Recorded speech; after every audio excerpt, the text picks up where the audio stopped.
Oi, gente. Vocês já devem estar sabendo que Marcelo Crivella foi preso por suspeita de propina.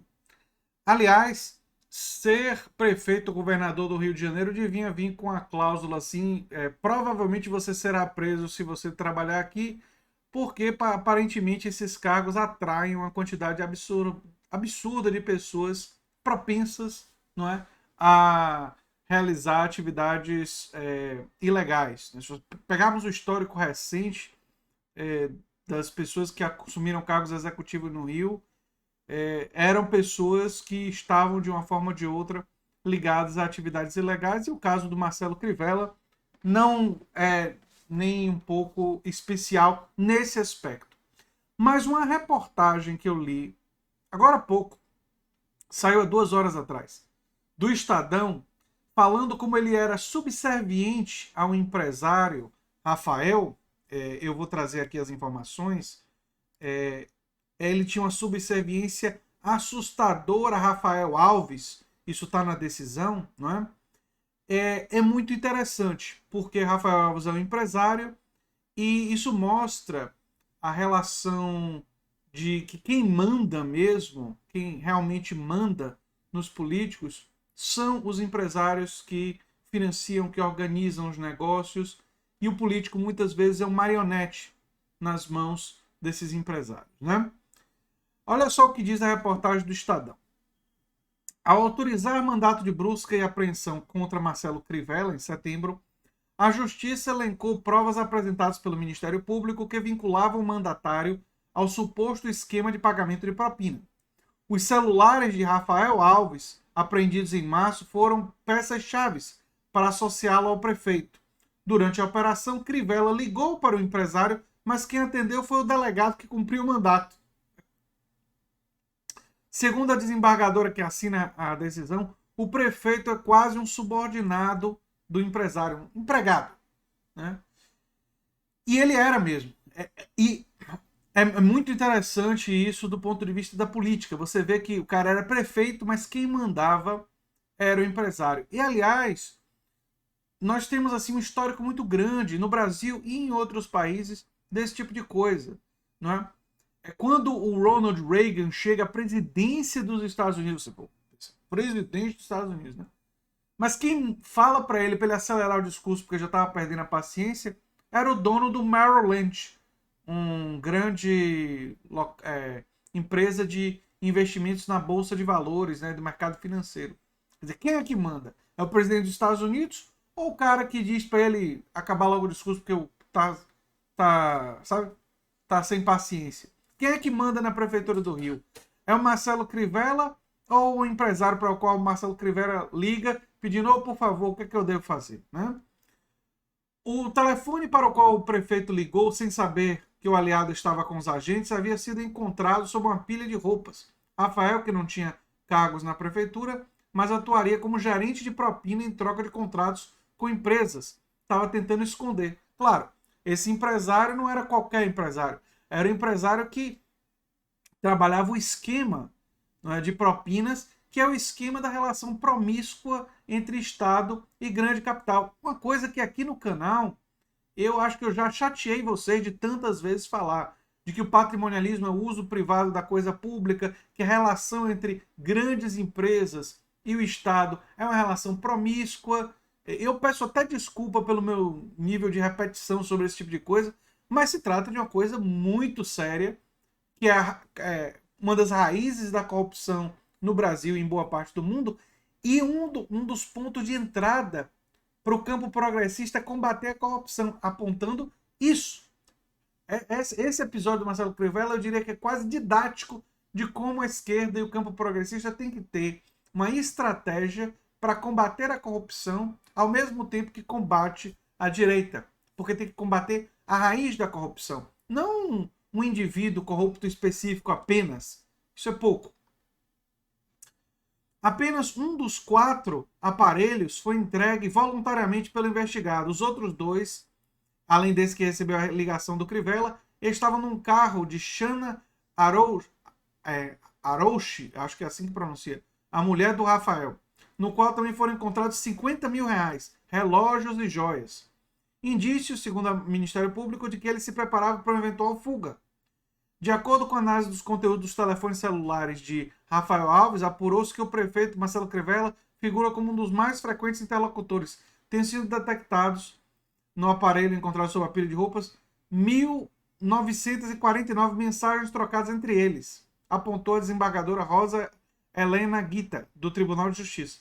Muitas delas tinham linguagem cifrada, deixando transparecer que seu conteúdo não poderia ser tratado por meio de comunicações convencionais. As conversas mostravam ainda que vários encontros eram marcados entre Rafael e Crivella, seja na prefeitura ou na casa do mandatário. Os dois moram no mesmo condomínio na Barra da Tijuca.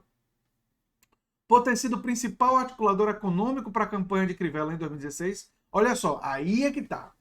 Olha a ligação entre quem financia e organiza o financiamento da campanha e quem é a causa da corrupção e da relação promíscua que faz o poder público agir em nome de interesses privados. O corruptor Rafael Alves, né? Que conseguiu para o irmão Marcelo Alves, e aí vem a coisa do nepotismo, né, enfim, a vaga de presidente da Rio Tour, exercia influência constante sobre o comandante carioca. Segundo o Ministério Público e a Justiça, o prefeito acatava ordens, olha as palavras, ordens do empresário como se fosse um subordinado. Desfazia atos administrativos a pedido dele, por exemplo, desfazia atos administrativos a pedido dele, por exemplo. E aí vem a frase: a subserviência do prefeito a Rafael Alves é assustadora, afirma a magistrada. Ela está assustada ou impressionada porque ela nunca estudou ciência política, porque nunca foi minha aluna, por exemplo, em algum curso, em alguma disciplina. Porque se tivesse sido, ela veria que isso daí é o que é o esperado muitas vezes. É o que é o normal, comum na política. Não que seja correto. Muito pelo contrário, é erradíssimo. Mas é muito comum. Né? Rafael, de acordo com as investigações, trabalha de uma sala na prefeitura que ficou conhecida como QG da propina.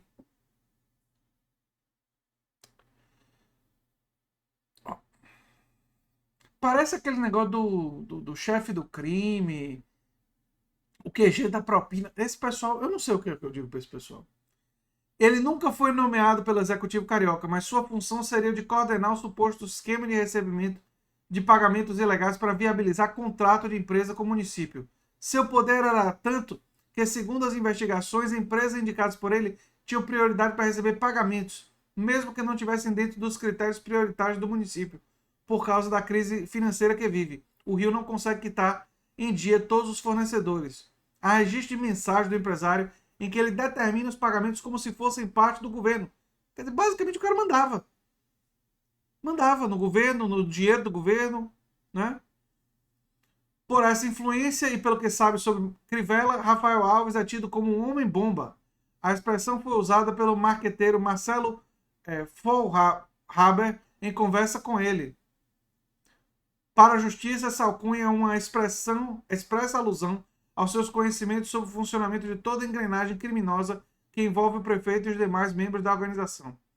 Rafael, por sua vez, fala a Faulhaber que Marcelo Alves jamais seria demitido da presidência da IOTU por causa de tudo que sei dele e da família dele, em referência a Crivella. A todo momento, Rafael e Faulhaber dão a entender que tem conhecimento de casos ilegais relacionados ao prefeito e à sua família. O marqueteiro, inclusive, rompeu com Crivella e enviou a Rafael uma captura de tela da conversa que teve com o mandatário. Nela diz que esse é um governo que rouba, que o prefeito sabe que rouba e que mesmo assim não faz nada. Faulhaber afirma ainda que tem registros de tudo o que aconteceu na campanha de 2016 envolvendo o tesoureiro Mauro Macedo, sobrinho do bispo Edir Macedo, líder da tal da Igreja Universal do Reino de Deus. Crivella é bispo licenciado da agremiação. Atualmente, o marqueteiro trabalha para o principal adversário do prefeito na sua tentativa de reeleição, o Eduardo Paes. Né? Pois é. Pois é. Tem ainda algumas informações aqui, né? Os alvos da operação, né? Tem o ex-tesoureiro do Crivella, que em campanhas passadas já teve o nome vinculado a outras denúncias de esquema de doações não declaradas, né? O Eduardo Lopes, que é um ex-senador que não foi encontrado, né? Foi senador em 3 oportunidades, todas elas em substituição ao Marcelo Crivella. Lopes ocupou uma das cadeiras do Rio de Janeiro no Senado entre 2012 e 2014 e em 2016. Quer dizer, uma situação horrível, para não dizer outra coisa. O que dizer diante disso? A relação promíscua entre grande capital e políticos está absolutamente configurada. E eu diria que é educativa. É educativa.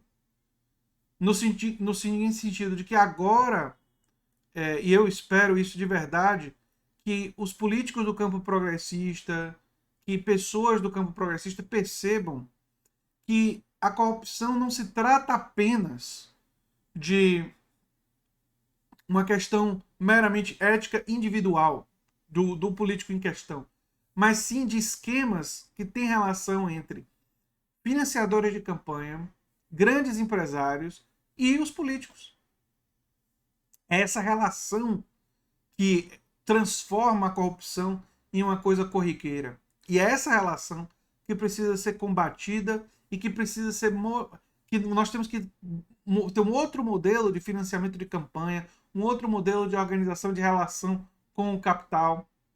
Não permitir que o grande capital influencie a política dessa maneira. Porque se influenciar, o resultado será invariavelmente esse.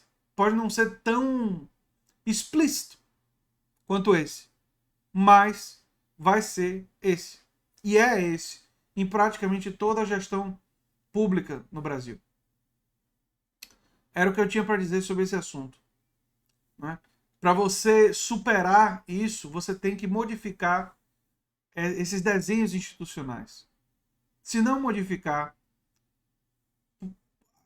a corrupção vai continuar permanente. Vai ser realmente... Ela é e continuará sendo estrutural.